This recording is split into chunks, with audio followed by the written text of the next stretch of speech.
ازيكم عاملين ايه؟ فيديو النهارده فيديو متاخر قوي قوي قوي. كل سنه وانتم طيبين، خلاص العيد قرب.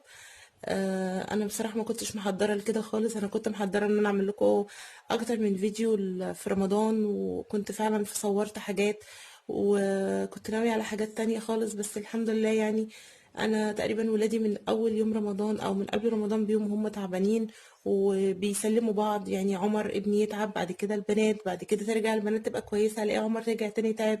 مرة زورهم، مرة ودنهم، مرة كان عدوى كده فيروس اسمه ريزيولا.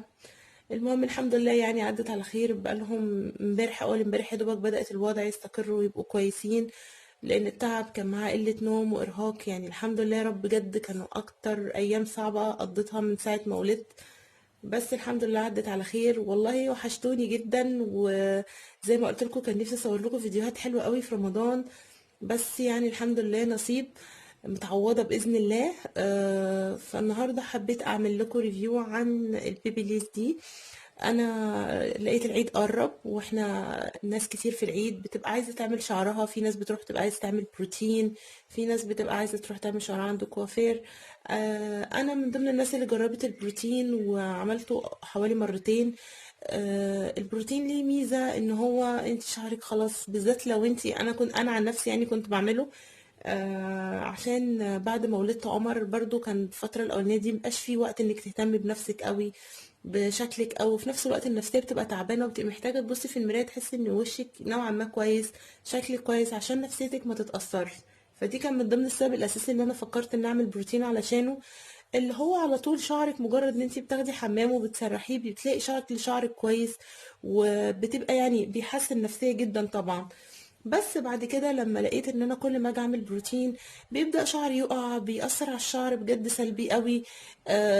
بعدين عقبال ما برجع اعالج شعري تاني وابدأ يبقى كويس ويتقل تاني، الاقي خلاص الشعر الجذور اللي تحت طلعت، فالشكل بيبقى مش حلو.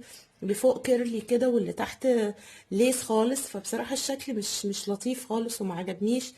فبعد تاني مرة قررت ان انا مش هعمل بروتين تاني، وان انا احول الفلوس اللي بدفعها في البروتين اجيب بيها مستحضرات واجيب بيها حاجات، واحاول احافظ على شعري واهتم بيه. هيبقى احسن بكتير من ان انا كل سنة اعمل بروتين يأثر على شعري ويوقعه، وليه اضرار كتير.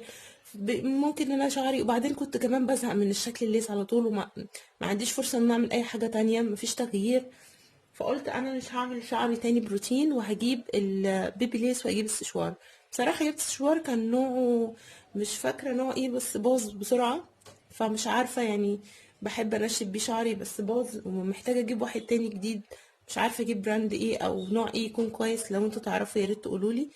المهم رحت جبت البيبي ليس دي، لان كنت حابة حاجة تنفع للشعر يبقى ليس وكيرلي، لان انا بحب التغيير.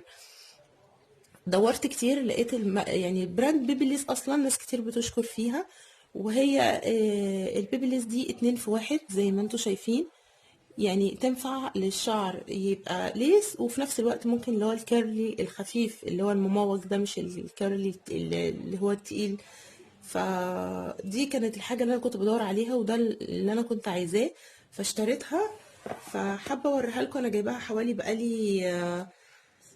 بقالي حوالي سنتين، بس هي بصراحة حلوة. انا جايباها من بيتك، كنت جايباها بالضمان بتاعها. آه كان في حاجات بتعمل ليس بس، وحاجات بتعمل كيرلي بس. فانا عشان كنت عايزة حاجتين مع بعض فجبتها. ده الحاجات اللي بتيجي معاها، هي ما بيجيش معاها حاجات كتير. يعني العلبة دي بس، الكرتونة دي عشان لما بتيجي تحطيها لو حبيتي يعني استعجلتي وحبيتي تحطيها دافية او مش باردة قوي، فبتحطيها بتعزلي السلك عن الحتة دي عشان ما تسيحش السلك بس. يعني دي الكرتونة بتاعتها ما فيهاش اي حاجة تانية زيادة. بيجي معاها دي بس عشان تحطيها كده لما تيجي تستخدمي البيبليس، عشان دي بتعزل الحرارة عشان لو حبيت تحطيها في اي مكان. فدي بس عزل الحرارة. ودي البيبليس هي حلوة قوي. انا مستخدماها بقالي سنتين زي ما اكون لسه جديدة، يعني زي ما اكون لسه جايباها امبارح. حلوة قوي. فعلا بتفرد الشعر قوي وبتديله شكل صحي وما بتأثرش عليه. انا مش هكدب عليكم اقول ان انا بعمل بيها كتير برضو، لان انا برضو ما بحبش اعرض شعري للحرارة كتير، بالذات زي ما قلت لكم بعد ما قررت ان انا يعني احاول يعني اعالج شعري، مش ان انا يعني ابوظه. فمحبتش ان انا اعرضه كتير للحرارة، بس انا بستخدمها يعني، بستخدمها بس على فترات بعيدة مش على فترات قريبة. بس هي حلوة، تفرد الشعر حلو قوي. لو حبيتي تعملي كيرلي بتعمل برضو تقريبا زي الشكل ده اللي على الكرتونة بتاعتها، اللي هو الكيرلي الخفيف اللي هو المموج المفروض ده، بيبقى شكله حلو قوي. آه، دي الزراير بتاعتها، ده زرار الباور، ودي الزراير بتاعة الحرارة. بترفع الحرارة تقريبا، حرارتها لحد 240 تقريبا. انت على حسب شعرك، يعني شعرك لو مش محتاج حرارة عالية ما تشغليش حرارة عالية عليه، ما تعرضوش لحرارة عالية كتير. فانا بظبطها، وساعات كتير ما برضوش يعني اعلي الحرارة لحد الاخر، وبتديني نتيجة حلوة قوي، وبتفرد الشعر بسهولة. ويعني انا بستخدمها بقالي كتير قوي، وفعلا حلوة. ده وسلكها كمان طويل عشان يعني ما يبهدل، يعني ما حاولش تتلسعي او حاجة. هي بس لما يعني تحاولي وانتي بتستخدميها ما توصليش الشعر للحتة دي. الحتة دي لما الشعر بيقرب منها ممكن بتقطعه، فاللي هي تخلي كده بعيد عند الحتة دي.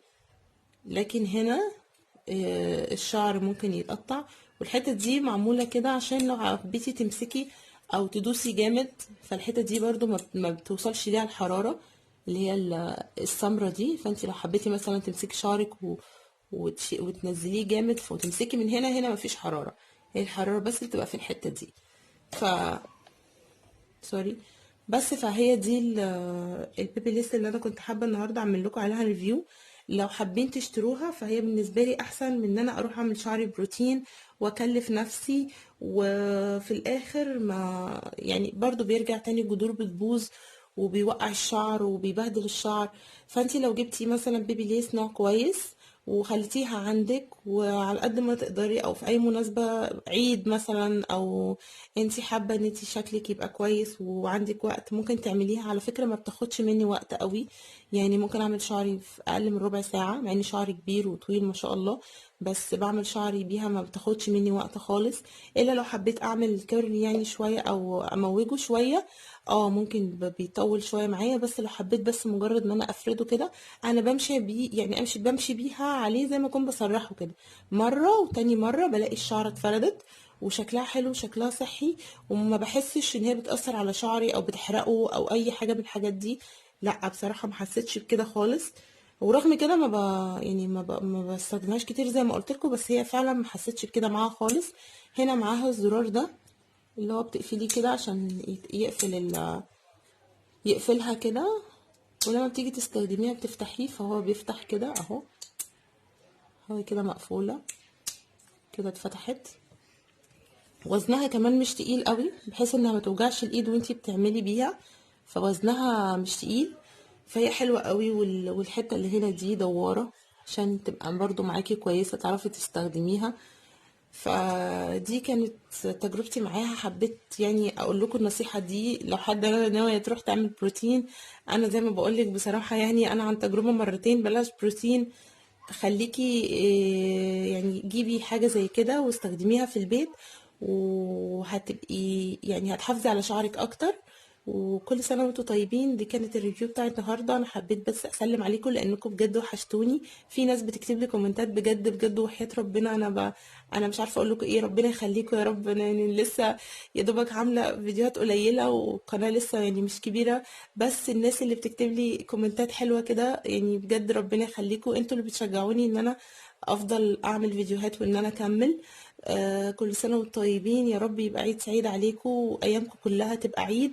ومعلش كنت ناوي اعمل لكم فيديوهات كتيرة في رمضان، بس الحمد لله قدر الله ما شاء فعل. ادعوا للولاد ان هم يخفوا بقى كويس، لان هم لسه برضو تعبانين شوية.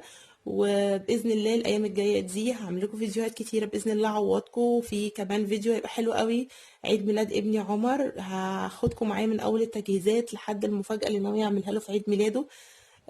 فان شاء الله اشوفكم في فيديو قريب. هتوحشوني. سلام عليكم.